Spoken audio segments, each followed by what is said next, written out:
Diyos mio, Romualdez, negligence lang ang kaso. Ombudsman sinugod ng galit ng bayan. Ayan, syempre itong balitang ating matutunghayan ngayon ay nagmula kay Balitang Masa PH. At ito po ang inyong lingkod na si BT na magbibigay ng reaksyon at komento dito sa video na ating matutunghayan ngayon. At huwag na natin pagtagalin at sabay-sabay na nating panoorin ang laman ng video na hatid sa atin ni Balitang Masa PH at bibigyan natin ng reaksyon ang balitang ito. Pasok! Na, Martin Romualdez, ha? Kakasuhan na.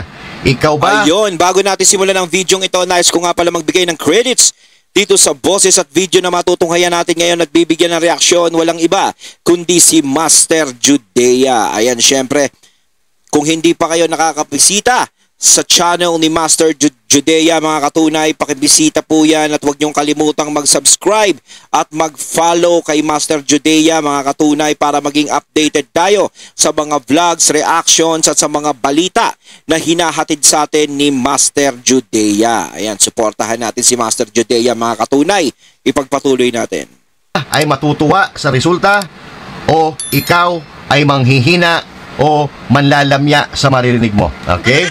Ikaw ba ay matutuwa o mapapamura?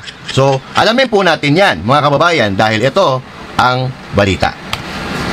Investigation, itinuturo si Saldico na may malaking kinalaman dito sa maanumalyang flood control project. Sabi nga. Pero ayon kay Ombudsman Crispin Remulla, Yan na. aba, teka, hindi po pwedeng si Saldico lang yan. Yan ang sinasabi ko. Hindi pwede. Pwede bang si Saldico ang chairman ng House of Appropriations Committee? Pero yung mas mataas sa kanya, walang alam dyan? Tama. Tama yan. Oo. Tama yan, mga kaibigan. Dahil sabi nga ng karamihan, walang Saldico kung walang Martin Romualdez. At walang Martin Romualdez kung walang Marcos Jr. So yan po ang lagi nating naririnig, lalo-lalo na dito sa mga eksperto na nagpapahayag ng kanilang opinion patungkol dito sa korupsyon, sa flood control. Tsaka posibilidad naman hindi naman kikilo si Saldico basta-basta kung walang nasa likod niyan. Di ba? Tama naman si Master Judea, tama naman yung saganang masa, saganang mamamayan pala, sorry. Ayun, na talagang merong sinasandalan niyang mga yan. No, hindi naman natin pwedeng sabihin na si Saldico lang yung ano diyan. 'Di ba? Oh. Syempre, hindi iba kakakilos ba ng siya lang 'yan? 'Di ba? Kumbaga meron talagang nasa ano niyan, meron talagang pumapader diyan. Nako. Na ito. Okay? Ituloy natin. Ano nga ba ang ikakaso kay Martin Romualdez? Ano? Kasi siya, napakatagal ding congressman ni Congressman Boying Rimulya bago naging DOJ at bago naging ombudsman. Sabi ni Ombudsman, hindi pwede. Dapat yan managot din si dating speaker Martin Romualdez. Aba, pananagutin daw ni Boying. Ba, pananagutin. Seryoso ba talaga yan, ha? Yun, di ba? Ang sarap pakinggan yan. Oo. Napakasarap pakinggan, mga kababayan, na hindi po pwede. Kailangan walang makakaligtas. Bibilib na ba tayo sa ombudsman o tayo'y patuloy na magmumurahan? Tuloy. But teka lang, di ba ang usually naman ang mga House leadership, binoboto ng kapulungan yan di ba? Ganun ang anong paliwanag niya. Bakit? Siyempre... Dahil siya daw ang naglagay ng chairman ng House Appropriations Committee. Kay Saldico. Kaya yan naupo sa pwesto. Choice niya, tapos binoto sa plenaryo. Kung sino yung gusto ng speaker, siyang masusunod. Tama. Diba? Tama yun, tama. Kaya dahil dyan, ang sabi niya, kung kakasuhan si Saldico, kakasuhan din ng ombudsman si dating speaker Romualdez. Aba, may paninindigan ngayon si Boying. No? Talaga bang totoo talaga yan? Talaga totoo yan. Sarap pakinggan, no? Na hindi lang si Saldico yung makakasuhan, pati si Tambi. No? Ba? Kaso ang tanong dyan, totoo ba yan? Ba? Sinasabi ko. Boying Rimulya yan? Boying Rimulya yan? Ombudsman? Ombudsman ito. Magaling. Ito ang dating DOJ secretary. Mabigat. Ito ang nagsabing, yes, you can bend the law to please the people. Yun lang. Tayo nalungkot yan. Mukhang alam ko na kung ano kahinat na nitong usapan na to. Sige, try natin, malay natin. Iba talaga yung marinig natin. Yes, sir! Yes. Hindi, mukhang Sa tingin ko, kung talagang desidido siya at interesado, abay, gawin siguro. Oo, tama. Ano ang dapat mo na itanong dyan? Kailan nila kakasuhan? Kakasuhan ba talaga nila? Kakasuhan. Si Saldico at Sabay, si sabayan. Ba? Eh, paano ngayon ito? Isa pang tanong. Isa pa. Ay, siya pa Sana tanong. matarget mo yun. Para sa sagot na ito. Ano? Ako, hindi ko alam eh. Di ba, may kaso, kailan? Oo. Ano pa ang dapat mo itanong? Ano ikakaso? Ayun. Natumbok mo. Ano yung ikakaso? Tayo dyan. O, yan, alamin Ano natin. ang ikakaso? Hindi natin alam kung ano Papawisan ako. ikakaso. Wait lang. Yan. Sana maganda marinig natin dito. Oo. O, sige, tuloy na natin. Natin. Yan. Baka magdiwang yan ng... Kasi sabi ni Ombudsman Boying, may mga magdiriwang daw ng bagong taon sa Bilang pulungan eh. lugar. Oo. Ano ikakaso dyan? Eto na. Humawa kayo sa inyong mga upuan. Ayan. Ikaw naman. Sige. Tahak ka na. Magsuot kayo ng seatbelt kung kayo nasa sasakyan. Yan. Sarado ang mga bintana dahil baka may biglang Mukhang matindi ikakaso kay Tambi, ah. Ba? sa hangin. Para mabigla na naman ako dyan Oo, mukhang mabibigla talaga tayo Malakas dito. ba Ano impact to? niyan? Oo, pinagpapawisan na yung singit ko eh. Oo. Sige. Dahil pa kasi sige, tumpukin na natin. Tumpukin na. Mabuna ka rito. Ah. Ano ang ikakaso ng ombudsman kay dating speaker Martin Romualdez? Kasi may mga wala naman ako kinalaman sa pagbuo niyan eh. Kami sa leadership ang 2 taon na bumubuo niya. Hindi. Speaker ka, dapat may kaso ka rin. Yan ang sabi ni Remulla. Okay. At ang kaso mo ay Ano? gross inexcusable negligence. Ay, pukin. Gross. Basta, yung negligence, alam ko yun eh. Diba? Yung negligence, alam ko yun. Parang yung ano yan, diba? Yung kapabayaan. Kahit wala tayong alam sa pagiging attorney, kahit pa paano, meron tayong knowledge dyan eh. May mga nakakausap tayong ganyan. Negligence. Ang taas naman ang kinaso nyo kay Tambi. Parang ano ba? Ayan ba yung kapalit ng galit ng taong bayan? Negligence? So, negligence. Kapabayaan. Saan? Kapabayaan sa nangyari? Ganun ba yon? Sa nangyayari ngayon? Di ba? Ipagkababa-baba lang yung kasong yan eh. Kala ko ba naman kung ano na ikakaso? Ano ba yan, Boying? Hindi ko siya matawag kasing ombudsman eh. Kasi wala pa, pasensya na, no? Kasi wala pa akong makita para tawaging ombudsman. Ombudsman siya, pero hindi ko siya matawag na ombudsman. Boying.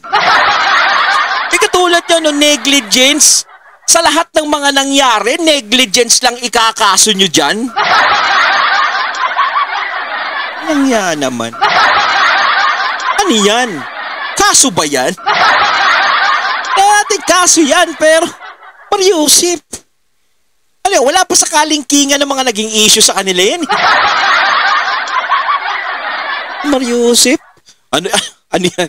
Parang masabi lang na, para manahimik na kayo, kinasuhan na namin yan. Negligence. Yan. Are you crazy? Kahit si Master Judea, natawa na rin. Gross, inexcusable negligence. Putang inang yan. Lalong tumulo yung pawis ko sa singit sige, ano daw ito? Gross, inexcusable negligence. Kapabayaan. Kapabayaan eh, no? Kapabayaan nga yan eh. Di ba? Ano yan?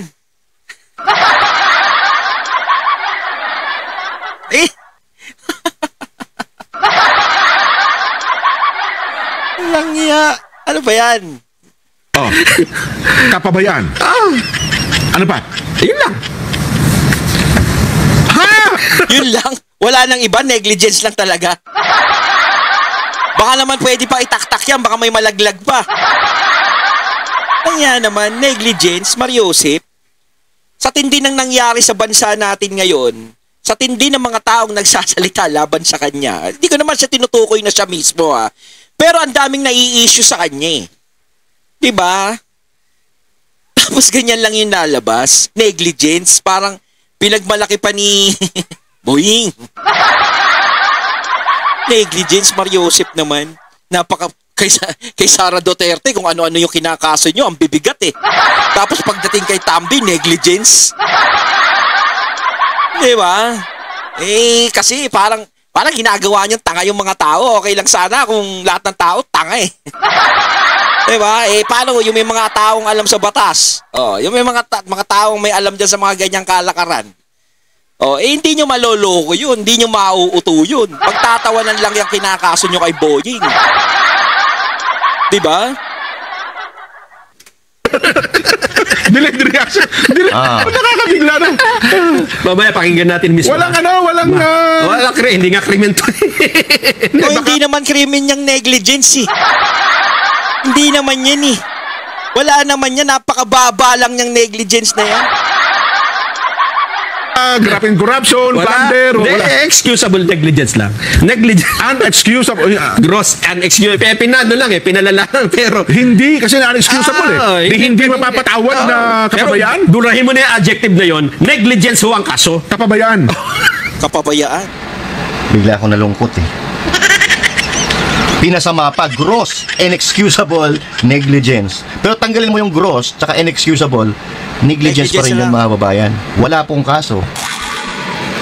Walang kaso. Hindi yan civil, hindi yan criminal case. Wala pong ikakaso kay Martin Romualdez. So patuloy nila na pinaglululoko ang mga Pilipino. Kunyari, pasasamain nila. Pangit ang itatawag nila sa ipapataw nila kay Martin Romualdez, pero wala yun. Negligence is only a negligence. It's only kapabayaan, mga kababayan. So, kaya sa totoo lang yung problema na yan dyan sa mga flood control na yan, sa kahit na anong yan, sa nangyayari ngayon, hindi talaga mareresolve yan ngayong mga panahon na to. No? Ako, inaasahan ko na lang yan sa akin, sa komento ko lang, inaasahan ko na magbabago yan o mareresolve yan, masosolve tong problema natin, yung katanungan natin, masasagot yan kapag nagkaroon ng eleksyon sa 2028 at nag-iba na ng pamumuno. Doon maaaring magbago yung usapan. Doon maaaring magkaroon ng kasagutan lahat ng tanong ng taong bayan sa mga taong naaakusahan na yan. Pero sa panahon ngayon, wala tayong aasahan eh. Wala tayong aasahan. Kaya yung kasong negligence na yan eh. Kahit hindi na gumamit ng abogado yan eh. Kahit yung abogado lang sa mga...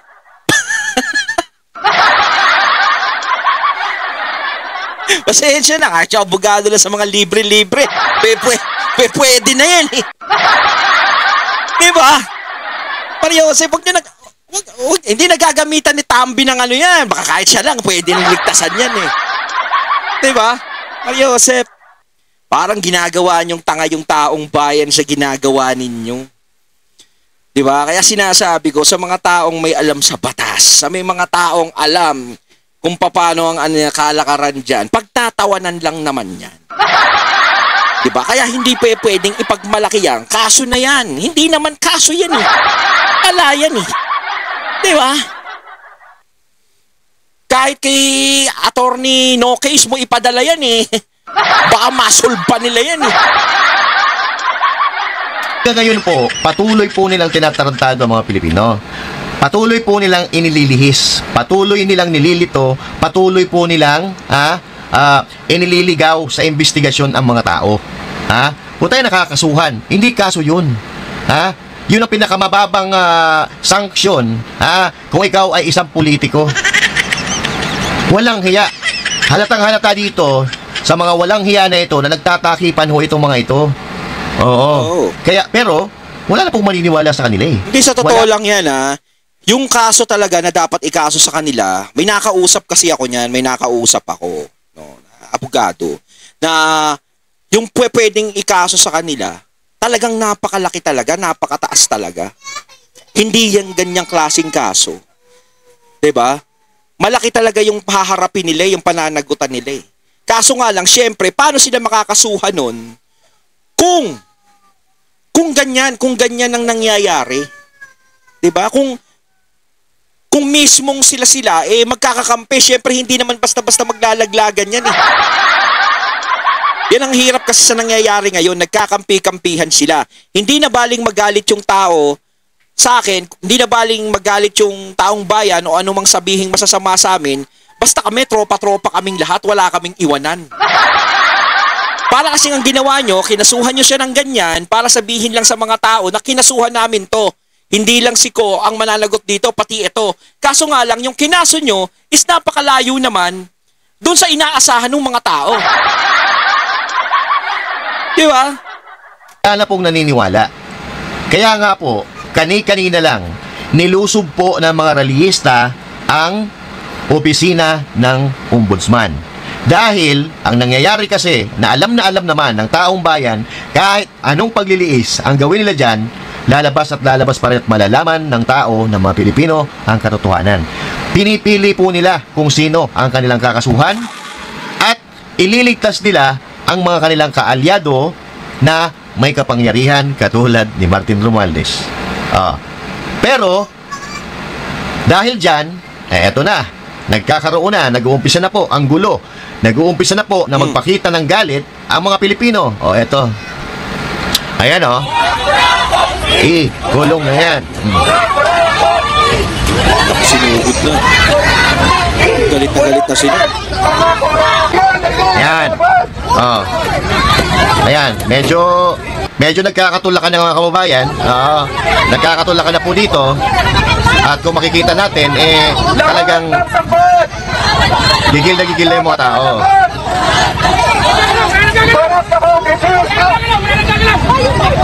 Ano walang gagalaw? Problema natin ngayon. Nagpapakita na po ng galit. Alalahanin po natin, may mga malawakang rally po na nakakasa. At yan, konti pa lang ho yan, konti pa lang ho yan. Paano na? Kung yung actual na rally na talaga na inorganisa ng iba-ibang grupo na napakarami at libo-libo daw ang sasama dito. Ayun nga, problema nga magkakaroon ng mga malawakang rally, matitindi. Kaso nga lang, hindi naaapektuhan tong mga to yung mga di ba parang parang manhid na sila dun sa nangyayari. Di ba? Parang ang nangyayari, sige, mag-rally kayo dyan, magwala kayo dyan, bahala kayo sa buhay nyo. Basta kami, nandito lang kami sa tabi, sa Gedli. Popcorn. Nung September 21 nga hindi sila naapektuhan Diba? Pero syempre, malaki pa rin yung maitutulong ng rally na yan kahit papaano para magising, mamulat yung mga Pilipinong natutulog, yung iba na sumusuporta pa rin sa mga taong ganon na mga ganid o anuman, dapat magising na, diba? Pero, bakit kaya sila nagpuprotesta at bakit nasa harap sila ng opisina ni Boying Rimulya? Alamin natin kung bakit sila galit na galit pati sa ombudsman. Ito. Panoorin po natin mga kababayan, walang kukurap. Kaya sumugod tayo dito sa ombudsman dahil tayo ay tutol dito sa selective justice, sa pagal na aksyon. Nangangamba tayo dito sa cover-up na nangyayari. Kailangan ang investigasyon umabot hanggang sa mga pinakamataas na opisyal. Sa Senado, sa Kongreso, ang Vice President, ang Presidente. Teka lang. Vice President, parang dali lang sige, paabutin doon Pero wag yun naman sana dinadama yung Vice President. Labas yung Vice President sa ganyang usapan. No? Siguro paparating lang doon. Siyempre sinasabi niya ata para iparating lang doon sa kaya nasama yung Vice President. Kumbaga lahat ng mga matataas para malaman nila. Alam na ni BP Sara yan, 'di ba? Kumbaga tahimik lang kasi hinahanap nila ngayon si BP Sara No? Ibabalik ko lang yung usapan. Hinahanap nila si BP Sara ngayon, nagkakaroon daw ng mga bagyuhan. Diba? Nagkakaroon daw ng mga bagyuhan, bakit siya daw wala? Hindi daw nakikita yung presensya niya. Alam nyo si BP Sara, tapos sinasabi pala, nasa dahig lang daw. Personal na problema lang niya sinaayos niya. Alam nyo, si BP Sara, alam niya lahat ng nangyayari na yan. Kasi si VP Sara kumikilos naman ng kusa yan. Kaso nga lang, syempre, kumbaga, hindi siya nakikipagsabayan sa mga yun. No? At saka, kahit naman ganong kaganda ang gawin ni BP Sara sa Pilipinas, kahit na tumulong siya, siyempre, yung presensya niya, sige, pagtulong niya, malaking tulong yun sa mga tao, pero hindi naman yun nare-recognize ng mga taong nasa paligid niya. Alam niyo na yung mga taong nasa paligid niya. 'Di ba? Kulang na nga lang, tanggalan siya ng pondo Alam niyo si BP Sara, sa tingin ko, kung siguro kahit sariling pera niya, basta makatulong lang siya sa mga tao, gagawin niya Kita nyo nga yung panggigipit na ginagawa sa kanya. Kaya, para sa akin, hindi masisisi si VP Sara sa mga nangyayari ngayon. At saka isa pa, problema, yung problema na nangyayari sa atin ngayon. Yan ang problema na dapat lutasin ng palasyo. 'Di ba? Kumbaga, ang problema na yan, sino ba ang gumawa niyan? Sino-sino ba ang gumawa niyan kaya nagkakaroon ng mga baha? Sinisisi nga ng palasyo si yung kalikasan 'Di ba? Yung kalikasan, kahit kalikasan, wala namang kasalanan yan. Hindi mo naman pwede sisihin yan 'Di ba? Ang dapat sisihin dyan, yung mga taong pinagkatiwalaan ng pondo. Yung mga taong pinagkatiwalaan sa flood control project. 'Di ba? Si VP Sara wala namang pondong ni-release diyan para siya yung magpaano ng flood control. Wala naman siyang ganun-ganun Sino ba ang dapat talagang managot? Sino ba talaga ang Sino? Siyempre yung mga taong nautusan o sino yung mga taong pinagkatiwalaan na hindi naman katiwa-tiwala yung ginawa. Sino ba yung nagpatakbo sa kanila? Sino ba yung nag-ano sa kanila? Si VP Sara ba? Diba hindi? Pero yung pagtulong na hinahanap kay VP Sara, alam niya yan. Tutulong yan, gagawin niya yan. Pero hindi niya dapat i-televise pa yan o ipakita. Hindi katulad ng iba na akala mo artista, pinapakita pa. Alright. So ako mga kababayan, papura ko dyan sa sinabi ni kung sino man yon na nagsasalita kanina. Panagutin lahat, imbestigahan lahat. Presidente, vice presidente, senador, congressman. Siguro sa investigasyon, vice president, kung imbestigahan din, panagutin, imbestigahan si VP Sara para malaman. Pero sa akin kasi si VP Sara nga nagbulgar kung sino may hawak ng pondo. Diba? Pero sige, kayo mga katunay, diba? Sige, para fair, di ba? Para fair na lang. Sagutin lahat. Dahil kung ikaw, katulad ko, ako, sumusuporta ako sa mga Duterte, sumusuporta ako kay VP Sara Duterte. Yes. At malaki ang tiwala ko na walang kinalaman si VP Sara Duterte. Kahit ako 101% walang kinalaman si VP Sara dyan. Di ba?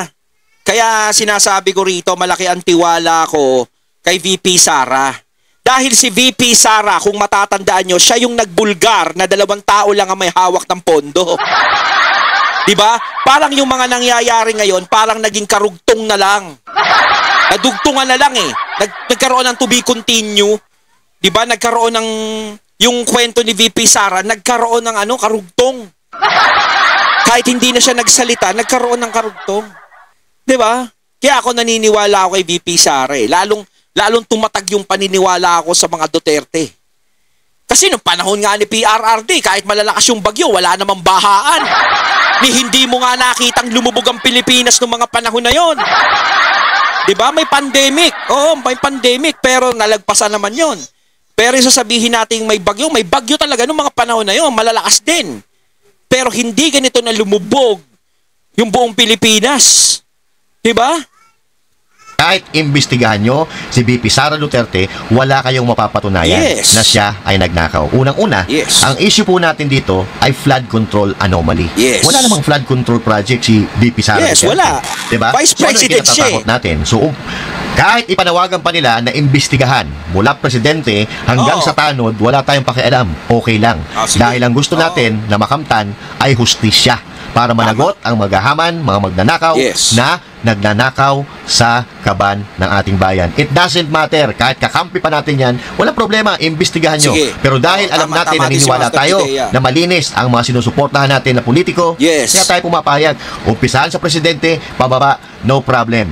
That's what it is. Okay?